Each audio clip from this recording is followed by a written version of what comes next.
was whether or not anyone on the board is from the area. This is an extremely commercial area, and it would never benefit from volunteer service. We need a solid base of department personnel to accommodate the area. We should not have to worry about enough people showing up to an incident. As a community that houses many special needs people, we have the opportunity to see the fire department in action regularly. I cannot imagine having to wait for an ambulance to come from anywhere except the top of the hill. They're extremely prompt in responding and have been very helpful to residents. Lastly, the removal of the fire alarm system is going to cost loss of life. Are these cuts really worth the end of a life, any life? Respectfully, Susan Sabilicus, Sumner Trial. Thank you.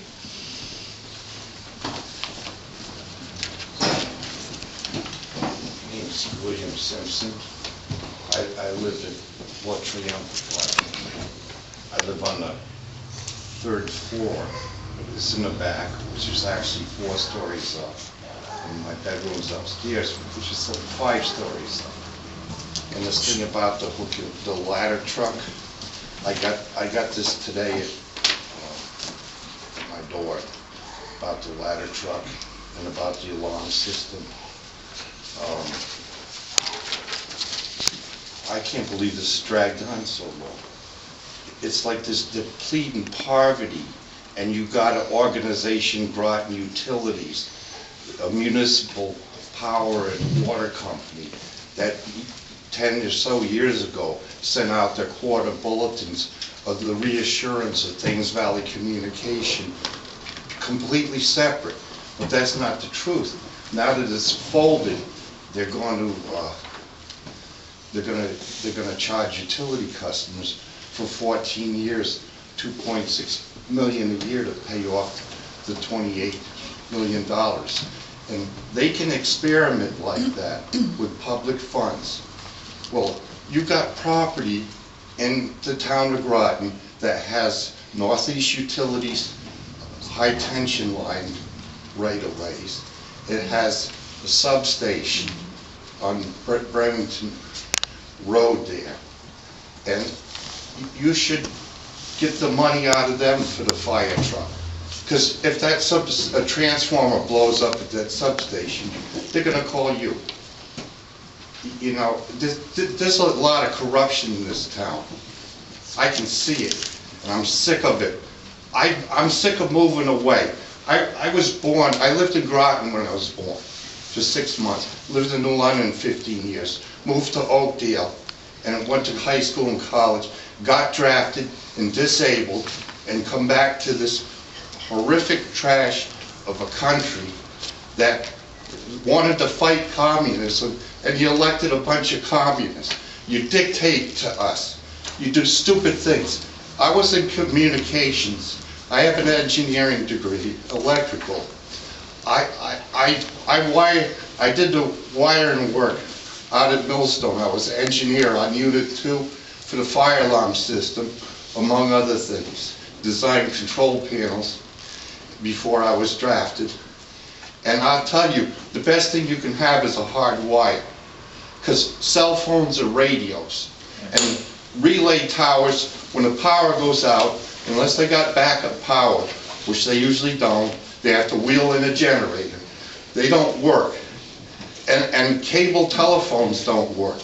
When the power goes out, you lose that. How do you call the fire department? There's pull stations at La Triumph. I lived at Country Glen before that for 10 years. They had pull stations there. And they had a horrific fire over there one time, a few years back. I don't know what's going on in this town, but I think a lot of people have got to go. I am sick and tired of moving because of this corruption, and that's all it is. And I'll tell you, I'll put my money where my mouth is. That fire truck, $175,000 to $200,000 to refurbish it. I don't know what needs to be done to it, but I'll donate $1,000. I'll donate $1,000 toward it, and out of my disability money. See if you can get your rich people in this town to match that. And you can put that down in ink. I'll pay you $1,000 up front. And I want going in some trust fund toward that truck. You know, I don't want to go into some beer party.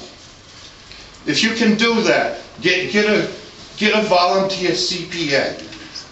The heck with paying people money. There's too much money being paid. $4,000 to estimate the repairs of the truck. Now, you get somebody willing, a CPA that's willing to volunteer and keep track of the money, I'll donate $1,000 for that truck to fix it.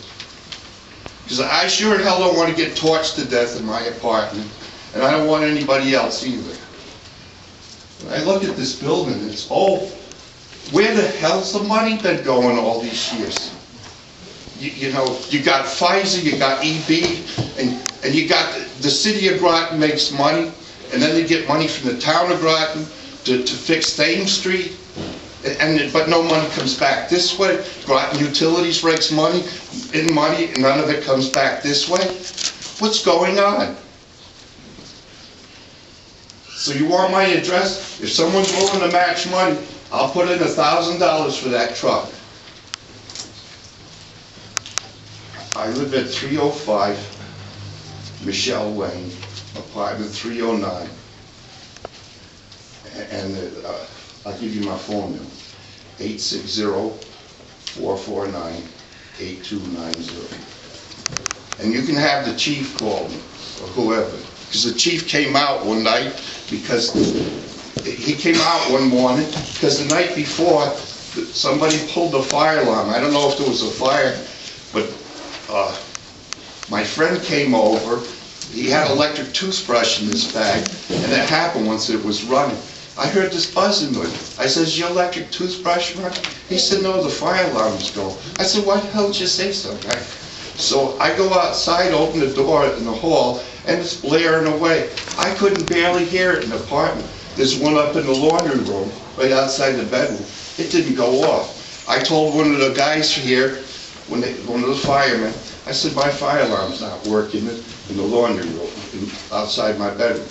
He said, "I'll tell the chief." The chief came over with a couple of guys from the fire department the next morning, and a guy from the alarm system out at Hartford or something, I think. And it took them a few days, but they fixed it. But geez, if that happened, I'd never know. You got some good people here. I don't know who the screwballs are, but I'd like to see them go. We don't have that luxury anymore. You know, this isn't the 50s anymore, with the Bliss, Eisenhower era of building the interstates and everything rolling high. This is a third world country now. It's broke. It's broke. And you got no visions. You get rid of industry, you don't bring any in to replace it. You got no revenue, and you take it out of our heights. You know, I have family around here. I lived in South Carolina a year and a half. And Vice President of the Volunteer Fire Company. Yes, there's still some of us around. We're willing to still respond. We're not allowed to. So I think to go to a whole volunteer system for this house only is short-sighted. It's going to hurt people. We have no problem assisting the paid firemen as they do their jobs today. We're here to help and support, not to supplant them. It just won't work. Thank you. I welcome the opportunity to speak to the board this evening about issues that have come to my attention involving the safety and welfare of the residents within the Poquonnock Bridge Fire District. I have several areas of concern. I'll keep it brief so that others may also speak. My major concern is that from a review of the past year's minutes and videotapes of some of the meetings over the past few months, the board is not functioning as a cohesive unit. This dysfunction creates an atmosphere of chaos and causes hasty decisions made with minimal consideration and without regard to subsequent impact on fire safety or budget concerns. The board's unwillingness to reach out to the residents and taxpayers and the refusal to answer questions at any of its meetings smacks of hidden agendas. The board has placed the district in a budget crisis through mismanagement and underfunding, which, if continued, would drive the district into bankruptcy and jeopardize the safety and welfare of everyone living and working in the industry. The residents and taxpayers deserve nothing less than transparency, accountability, and answers to their questions. Thank you. 32 Valley Road, up Long Hill Road. I've been a resident there for 51 years, and I've had nothing but the highest respect for this fire department until the past couple of years. I had a chimney fire a year ago in January. The Long Hill department responded, done a magnificent job. And while it was late afternoon, while we're standing out in the yard, I look and I see a ladder truck in the curb just before my driveway. And I said, oh, the ladder truck's here. I looked again, and it's the city's ladder truck. So I asked the captain, I said, what's the story? That's the first I've learned that our ladder truck was out of commission. Now I look at your budget, and a line item for ladder truck services are all blank. Are you not preparing to try to build a fund to buy a new truck with, or at least give us some information about grant applications? Also, I think it's totally impractical and dangerous to rely on a mutual aid for a ladder truck in an area of Groton the size of the Poquonnock Bridge Fire District. As the gentleman stated, there's all sorts of 3-, 4-story buildings throughout this community, and to wait for a mutual aid ladder truck to come and respond is totally irresponsible. The result of this will be that there will be delays in your firemen being able to fight the fire until the ladder truck is in and stationed so that they can set up their other equipment.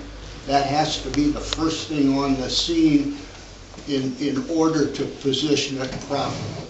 So I would like some explanations of what you're going to do about this and when. Thank you. Or, with and without a professional fire department, it didn't matter. And I don't think it's going to matter at any point if someone's a professional or a volunteer, as long as everyone has the same training. I don't think they're going to be wearing a special uniform that says, I'm a professional, he's a volunteer. It doesn't really matter to me, as long as someone shows up and is trained properly. And I'm smart enough to know that everybody has to have the same training. Now, a lot of you folks are here now, and I understand why, because of the outcry about this board is doing this and this board is doing that. But part of the board is not here for the purpose I believe the board is set up for, which is to take care of the business of the Poquonnock Bridge Fire Department, this region. Some of you are here because you're firefighters, some of you are married to firefighters, and so of course your interest is going to be placed in the wrong place, maybe. And I do not think that everybody here really cares whether I pay more taxes or you pay more taxes, or whether the fires are put out or not, as long as they maintain their jobs and life goes on as it always has. But I was here at the meeting when the auditor came in here and said, okay folks, you are going to be bankrupt very, very soon. And without money, there'll be no firefighters, there'll be no ladder trucks, there'll be no house. And if you don't believe me, read a newspaper, Coventry, Rhode Island, okay? Yeah. They're gone. And I just don't want to see that happen. So if you're not part of the solution, then you're part of the problem. And you need to think about this. You're not here for them, you're here for us. The people who live here, the people who pay taxes, as all of you do. And I don't know about you, but the day I walked out of one of these meetings and the gas price was $4.14 a gallon, I'm going, oh my God. And I know how many times this truck goes up the hill to refuel. And I don't care how, what pool they're in for gas. Gas is expensive. So that's one thing right there. You have great salaries. That's fine. You should have them. You deserve them. But you can't keep doing it over and over and on and on. I work at Norwich Hospital. As we all know, it's closed. We never thought it would close. It's been closed for 17 years, and it still sits there. things have to change. The economy is not going to get better. And if you don't allow the board to make, or try to make, some kind of reduction in the budget, wherever it may be, you're crazy. I'm sorry, quote unquote, because it has to happen, or it will be like Coventry. There'll be no more Poquonnock Bridge Fire Department District. I live at 32 Valley Road. I won't repeat what my husband said, but that wasn't a way to begin the new year, last January 1st. And they were there like that. And it did take a while for the ladder truck to come. What I have concerns about is the fire responses. I want to say also your ladder truck's out. One of our major taxpayers, I'm on the RTM, I get a page among many other things, our top 10 taxpayers. I can remember when the Mystic Marriott was built, went to their special grand opening for 2 people, if you have planned. Now, I remember, I believe, a ladder truck was purchased because of the height. No? No. Not at that time? But if it wasn't, that hotel is a 4-star premier hotel. Not only being there, it's what they bring to Groton. The organizations, the visitors, etc., and the extra asset was the Gold Star, or the Red Door, spa. We have to think of not just residents and your protection of us, but our business community very much. That ladder truck, I think, is the #1 thing, because it's fire safety. Getting that repaired. If need be, apply again. A couple years ago, through grants, the city of Groton, it was almost $1 million, got it through a grant. I'm not sure the wording or where the money was coming from, but that needs to be followed through. Also, besides fire safety, since we've been there, our little neighborhood and particularly one neighbor had a lot of response for medical care. Maybe some of you knew Will Morton. She was certainly a supporter of this fire company. And she had been a volunteer, not an EMT, but on the ambulance, and I'd see that come up.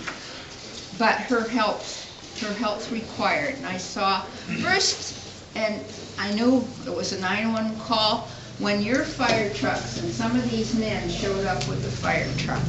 Right after would be a patrol car. And it took a while, not a long while, but lastly would be the ambulance. That's one thing.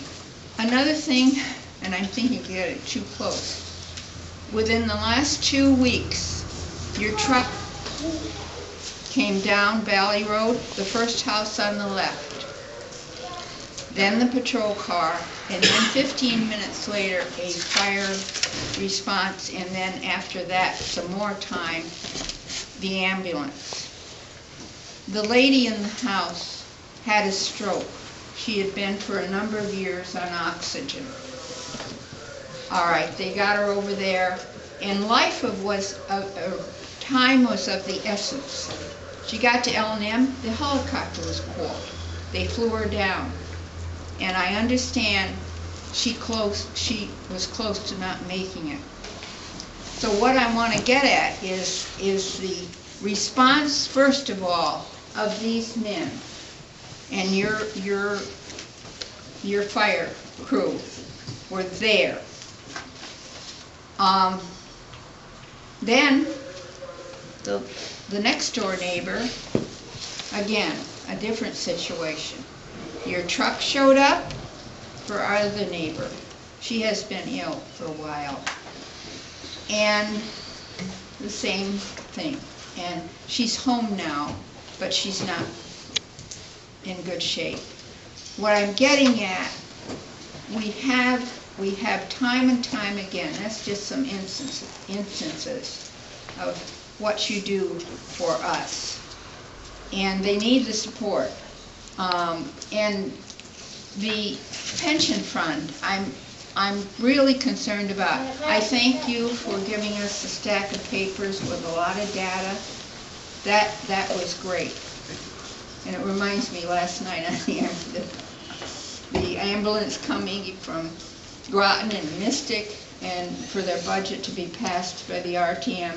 But anyway, your data was very, very appreciative. That I'm concerned about, very much. And time and time again, pension funds have been underfunded. Ask some teachers that are here in Connecticut when the teachers fund has been underfunded. So we're depending on you. I don't think there's enough preparation to have the budget here for training and clothing at this time for the volunteers. I really don't. You need, first of all, that ladder truck, and I understand, because I'm on the RTM, that they're thinking of charging you for every time their ladder truck comes in response to one of your place where you've been called for action. And I also heard, whether it's just rumor, $600 a trip. That may be entirely true, but that's what's going around. And as often as you need a ladder truck, that can add up, I think, very quickly. And that concerns me. But I think your attention is on getting that ladder truck in service. I appreciate it coming from ours, but your men are what took care of our needs on January 1st. And there are other things, and I think the more important things is, and we've had volunteers that are fine, but that isn't, I don't know how you're going to evolve so quickly. It's going to take time to man 24 hours a day for this firehouse, to do the same things that your professionals do. They can augment in many places, certainly the assistance of the volunteers, and I think that should be encouraged. But your training, I have no idea. I know police academies, how long it takes for a patrolman, and then to be active as a patrolman. So thank you, and thank you for your service. And we want to bring Poquonnock Bridge Fire District financially sound. First, John Scott from Bailey Agency. And they've also said that they would help us with our move to bring the volunteers. You know, our move, and certainly from my standpoint, is not to supplant professional force, but to supplement it and hopefully not expand it because of the cost issues, because we have huge financial issues. And if we don't do that, we're going to go broke. We could very soon, the taxpayers are only going to pay so much.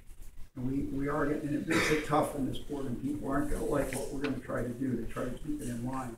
But we have to provide service, and we have to do it with as much value as we can. We need everybody to work together to do that. And it seems to be a one-sided thing at the moment. I think we need to all jump in and do it. Any other thing on the mutual aid agreement?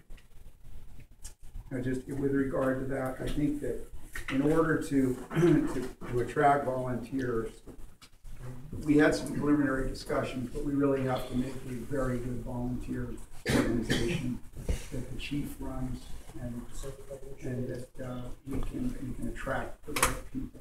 We have to build it one guy at a time. Are there any other meetings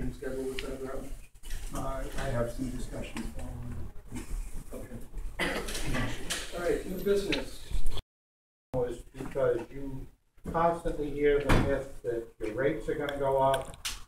I wanted to let the public know that our insurance covers volunteers. Our insurance for the department covers the volunteers completely in the policy at no extra cost. John, you want to say a few words about that? Yeah, the program you guys actually have was written for you when this department was a volunteer firehouse. So the policy you have technically is not replaceable. You're grandfathered in because it was purchased at the time when you had volunteers. You had to go for that policy. Now you couldn't get it, and the coverages are very broad. It protects your paid guys as well as volunteers just as equally, and all of your equipment quite broadly. But if you guys were to go back to a volunteer scenario or a mix of paid and volunteer, it would not adversely impact your premiums for the firehouse.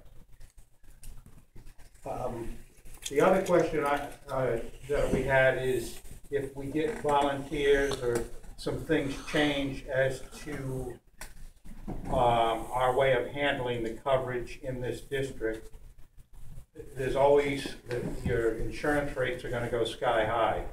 Now, I checked with my insurance companies, and Groton is mostly rated between 3 and 5, and they said it has to go to like 9 if it's to really be out of whack. And even then, there's a lot of towns like Ledger, they're a lot of them, but they're not paying. The ISO rating? Yeah. Huh? Yeah. ISO. Yeah, the ISO rating. They're not paying extraordinary insurance rates. And is that? It's all about location. ISO ratings are based on the type of firehouses that you have, whether they're paid, whether they're volunteer, whether you got fire hydrants in town, sources of water, things like that. Groton, I think it's a 3, the highest is a 5 because of the types of departments we have and the water sources and things like that. The difference, if you were to go more volunteer than paid, I don't believe that it would impact the ISO number. I'm not an expert in how those are promulgated, but those ISO ratings are not a significant rating factor in how your homeowner's insurance policy is rated. For insurance companies, if you live in a protection class 9 town or even a 10 town, which means you have no water, no fire department, an insurance company might see that number and say, no, we're not going to write it.